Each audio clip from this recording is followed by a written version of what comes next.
Hey guys, it's Alex with Hammond Watch. The Breitling SuperOcean Heritage II is one of my favorite watches on the market today. I think it kind of uniquely fills a spot in the hierarchy of wristwatches, and wanted to talk to you guys today why I think it's kind of the best option at its price point. So quickly, we'll run through the sizing. Now this is the 44mm variant. There is a 42 and a 46 that you can go with depending obviously on your wrist size. That 44mm is a little bit deceiving though. You have some overhang from the bezel, so it truthfully wears a little bit more like a 43mm watch. Additionally, the lack of crown guards make it a bit like a Panerai. You see big sizes, but once you have it on wrist, it really doesn't feel like a behemoth, although you certainly know that you're wearing the watch. Another reason for its comfort is the bracelet is fully articulating and the lugs face downward, giving it a nice curvature over your wrist. It is a bit on the thicker side at 14.5mm thick. And traditionally with a watch this size, you're going to kind of end up with that 22mm lug width. The bracelet is a beautiful mesh bracelet. Starts at 22 and pairs itself down to 18 for an extremely comfortable fit. You have a screw down crown providing 200 meters of water resistance. You'll also notice screws throughout the bezel. That is Breitling screw lock bezel. It adds a little bit of difficulty when removing the bezel, as all of the screws will have to be removed, but at the same time it does provide a little bit of added security, kind of knowing that you're not going to catch a door frame really hard and have your bezel pop off. You actually are going to need a tool to accomplish that task. Running the SuperOcean Heritage II is the Breitling B20 movement. It's actually a borrowed Tudor in-house caliber, the Tudor MT5612.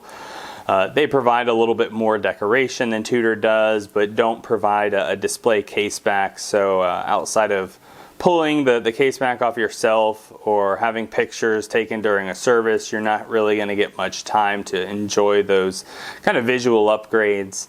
It has the same 70-hour power reserve, kind of the biggest selling point for this particular movement. It does have a full balance bridge that just aids in its shock resistance and makes it a bit more of a robust movement. Tudor uses a silicone hairspring in their calibers for the Black Bay. That helps with magnetization and making sure that your watch isn't necessarily as susceptible. Breitling just uses a metal alloy spring. In my day-to-day life, I don't have too many circumstances where I'm overly concerned with my watch being magnetized. Obviously, that could be a selling point if you're in a profession where that is a concern. But all things considered, I don't think it's as much a huge value upgrade as it is a bit of a marketing tactic. Weak points. Now, pardon the scratches. As I said, it's a favorite watch of mine and I wear it pretty frequently. But one of the weaker points on the watch is its clasp. Being vintage inspired, I don't mind keeping things simple. It doesn't necessarily bother me. But I can certainly recognize that there are other manufacturers doing a little bit better job at providing a quality clasp. This is just a single fold over, simple friction clasp. Milled out properly as it should, but at the same time, a pretty old design and nothing overly secure about it. But one of those, if it's not broke, don't fix it type of situations. Additionally, the lume. Now, that's not to say that there isn't quality lume on the dial. There's just not very much. There are little lume dots at 1, 2, 4, and 5. And then they have corresponding dots on the other half of the dial. There is also a lume pip, and shines bright, lasts long enough, but just not a lot of volume or space on the dial. It's not really built to be a dive watch, kind of like most of its competitors, even the ones that do a far better job in that department. So let's talk about those competitors. One stands out above the most as far as cost is concerned, and these watches go, they're at the $5,000 mark at or around retail, but that's not the context in which I will talk about their pricing. I'm going to discuss the pricing from the standpoint of what you can get the watch for brand new gray market, which is relatively similar to what you get in like new from an authorized dealer that is pre-owned. And the Black Bay is obviously the number one competitor to the watch. They share the same movement. One could argue that the silicone hairspring gives the Tudor the edge. But at the same time, visually, they don't compete for the same space.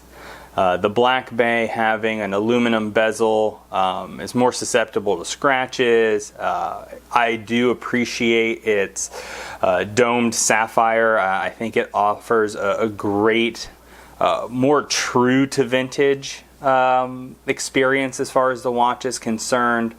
That said, it can be a little bit boring. I've owned a couple and still have the PVD one, as it just offers a little bit more interest apart from just the straightforward stainless steel case variants. All things considered, I think the Breitling looks richer and provides a little bit more of a visual experience. And I would liken that a little bit to the Seamaster. I think the Seamaster, very similarly with its ceramic bezel and glossy dial, offer tons of light play. It looks like a nicer watch visually, or maybe to someone that doesn't know. And while clout or recognition isn't necessarily part of the equation here, I think just visually it aligns with the Seamaster a little bit more. And I won't deny that honestly, the Seamaster is a better watch. The Omega in-house caliber is phenomenal. I love the display case back and movement decoration. I think all around is a better watch. But I also don't think they're direct competitors cost-wise. A Seamaster in the gray market or slightly used, you're still looking at $4,000 to $4,500 USD. And that's a $1,000–1,500 premium for that particular watch. Not saying that it's not worth it. I'm just saying calling that a competitor is like picking up a Seiko turtle and trying to compare it to an Oris diver. We're talking about a $1,000 gap. It's not necessarily a fair fight. On top of that, if we want to talk about things that I think the Breitling does better, I find the AR coating on the Breitling crystals extremely satisfying. I know some people dislike that they do it on the outside of the crystal, because over time you can get scratches in it and wear off. And when it starts getting scratched up, your options are replacing the crystal or having all of the AR coating on the outside removed, and you kind of lose a little bit of that Breitling look. That said, I think it's visually beautiful, and few companies do AR coating as well as Breitling. The last watch that I think ticked all of the same boxes as far as having a quality, robust movement, tons of light play and visual interest, and a silky smooth, extremely well executed bracelet was the previous generation Seamaster. The flat ceramic dial, I thought that watch was phenomenal. They hadn't blown up the size of the watch yet. They hadn't overbuilt the bracelet and made it even chunkier. And it just, every time I would look at that watch, it would play and the light would dance across it. And it was such a fun piece to wear. But with that leaving the market to make way for the new Wave dial, I feel like the Breitling kind of stepped in and decided to fill that gap. A little bit less of a direct competitor to the new Seamaster, and maybe a little bit more the replacement for the outgoing variant. A cool note, though, on kind of the differences between the Black Bay and the Seamaster and the SuperOcean Heritage, is that I think that the Black Bay and SuperOcean have something that the Seamaster doesn't. The Seamaster has been popular for a number of iterations, and Omega has the Speedmaster, which the Seamaster shares the limelight with. But the SuperOcean Heritage, which was released in 2007, I think really revived a brand that needed a jolt. You know, they needed some popularity. You know, Breitling designs I felt had gone a little bit large and a little bit stale. Not really a huge fan of some like the Bentley watches, and it really helped them get refocused in a new direction, as you can see by the recent release of the chronomats with the bullet bracelets, which I think are just exceptional watches. And likewise for the Black Bay. You know, the explosion in popularity Tudor has received from the revival of the Black Bay has been amazing. I'm a big fan of the bezel-less Black Bay as much as I am the dive watches, the Tudor GMT, and just watching their whole lineup shift.